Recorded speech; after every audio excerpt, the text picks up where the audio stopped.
I'm going to tell a story about myself and about the company I work for, Plex Systems. In Plex, in a simplistic way, we deal with combining manufacturing and technology. But the story starts much, much further ago. So I grew up in Detroit, and like many people, I grew up in a family business, small manufacturing company. And like most kids I grew up with, Saturdays were filled with getting donuts, going to the shop, and working. And whether that was turning a machine or filling out time tickets or payroll, whatever it may be, that was our Saturday. That was our family time together, was in the shop. And it introduced me to a lot of new things around what it meant and the innovation that had gone into manufacturing. And my dad was always the great historian who kind of took me through what it was like in his day. And over time, things grew, and eventually I got the opportunity to go to college, right? I was the first Prater ever to go to college. And my mom and dad were very proud that they worked so hard and were able to do that for me. And so I went to great liberal arts college, Alameda College in the middle of the state. And eventually I studied computer science, right? And the real driver, right, for me was I liked the rapid innovation, the ability to dream up something and deliver it that night. It really fit my ADD at the time, and many would probably joke I still have it. But eventually, over time, I went to work for Plex after college, and I thought this was a great fit. It's part of my past, part of my future, putting them together.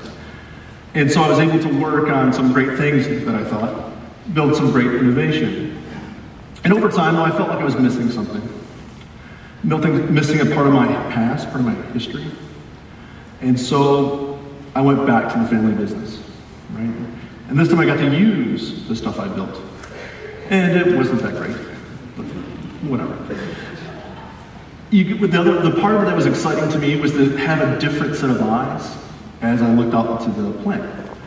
Because I've always been about making something. I've always enjoyed the creation of things, whether it be physical or virtual, it didn't really matter. But you get to see these giant environments with machines as big as houses, right? But there was a surprising thing that was happening. The people were incredibly mobile, right? And watching them interface with technology was very clumsy because they had to go walk to a PC and type something in to go back to making something with their hands. And so, came back to Plex after a bit and got to see what I view as the next trends in mobility, right? And the mobility really applied to the people right on the floor. And with things like Google Glass and wearables, it's possible we're finally going to see the connection of people doing things and interacting with technology without having to touch it and keeping their hands free. And so Google Glass, obviously the first generation, right? I kind of equate it back to cell phones, right? In 2005. They could dial, they could text, maybe email if they were up to it, but that's it. But now, after generations, we've refined it. And so the Google Glass, right, you walk, if you can imagine, you put them on, you can walk up to a box, pick it up, and say, okay, Glass, what's in the box?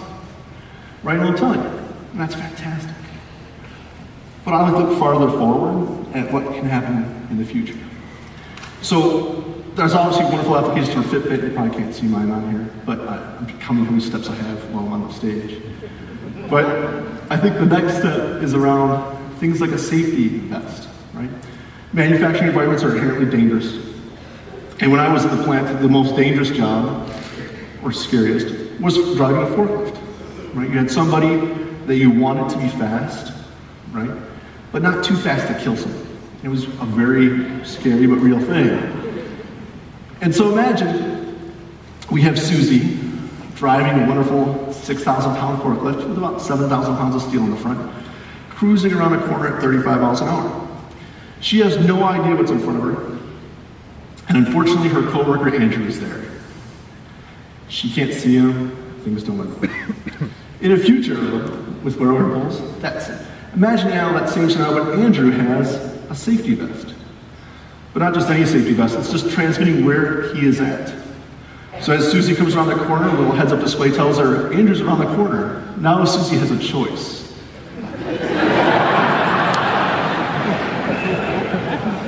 Right? these are the things that we're going to continue to see. I think it's really the second wave of wearables that we're going to go to. But mobility doesn't just start and stop with the people. It also is the things that manufacturers create, right? By their very design, manufacturers buy raw materials, do their magic, and sell them to somebody. Ever since the dawn of manufacturing, the hardest thing to know is what's going on through that entire process. What is happening in the magic?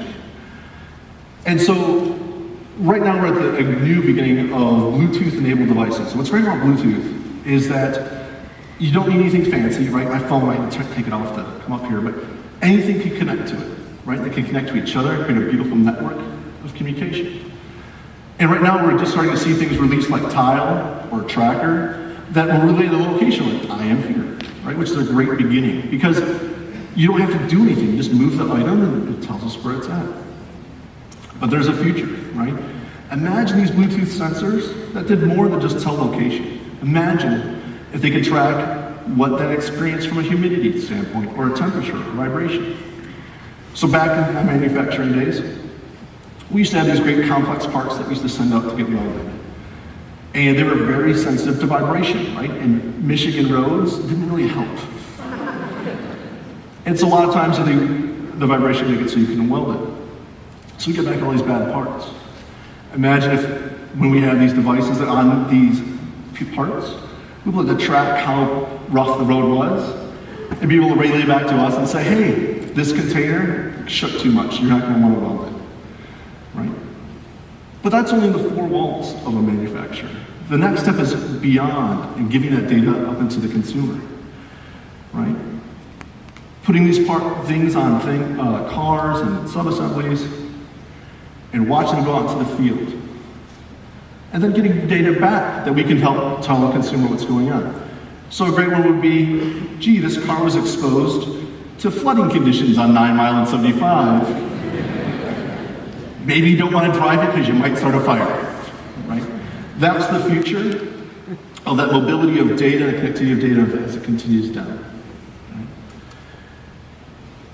As you can see, Detroit has always been this manufacturing mecca. It always is, it's in our blood, right?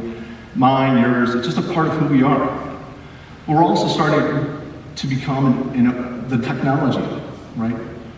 And I truly think that as we continue forward, the merging of those two special traits of who we are is going to lay the foundation for a new Detroit, a better Detroit, and one for us all.